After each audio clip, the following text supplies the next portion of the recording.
আসসালামু আলাইকুম। আমি বিভিন্নভাবে জানতে পারলাম যে আমি কেন মিডিয়াতে অনুপস্থিত।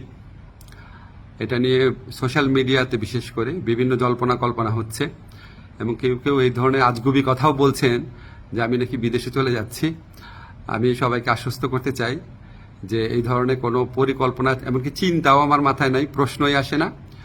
আমি মনে করি এই ধরনের গুজব, গুঞ্জন এবং আজগুবি বিভিন্ন তথ্য যারা ছড়াচ্ছেন, এটা হচ্ছে আজকে ছাত্র জনতার যে ঐতিহাসিক জুলাই বিপ্লবের মাধ্যমে আজকে যে জনগণের প্রত্যাশা সৃষ্টি হয়েছে সেটাকে বিভ্রান্ত করা এবং জনমনে অহেতুক প্রশ্ন সৃষ্টি করার একটা অসৎ উদ্দেশ্যে করা হচ্ছে। আপনারা কেউ বিভ্রান্ত হবেন না। আমি কয়েকদিন আগেও পত্রিকাতে ইন্টারভিউ দিয়েছি, তবে এটা ঠিক আমি একটু মিডিয়াতে কম আসছি কারণ আমার অনেক কাজ এবং আমার কাছে মনে হয়েছে যদি আমার কার্যক্রমে যদি কোনো অগ্রগতি হয় সেটা আমি জানাবো। অহেতুক এখন তো আমি আর টক শোয়ের মানুষ না, এখন আমাকে কাজ করতে হবে, কাজটাতে বেশি কনসেন্ট্রেট করতে হবে। তো আমার প্রবাসী কল্যাণ মন্ত্রণালয় এবং আইন মন্ত্রণালয় দুই ক্ষেত্রেই কিছু অগ্রগতি হচ্ছে। অল্প কিছুদিনের মধ্যে আপনাদেরকে অগ্রগতিগুলো জানাবো।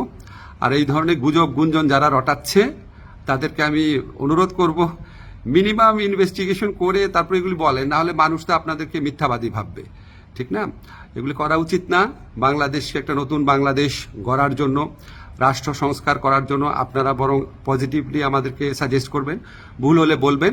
একদম সম্পূর্ণ আপনার আজগুবি, একদম অবিশ্বাস্য, অকল্পনীয় তথ্য এগুলি দেওয়া তো কোনো মানে হয় না, এটা এক ধরনের চরিত্র হননও। তো এগুলি করা ঠিক না।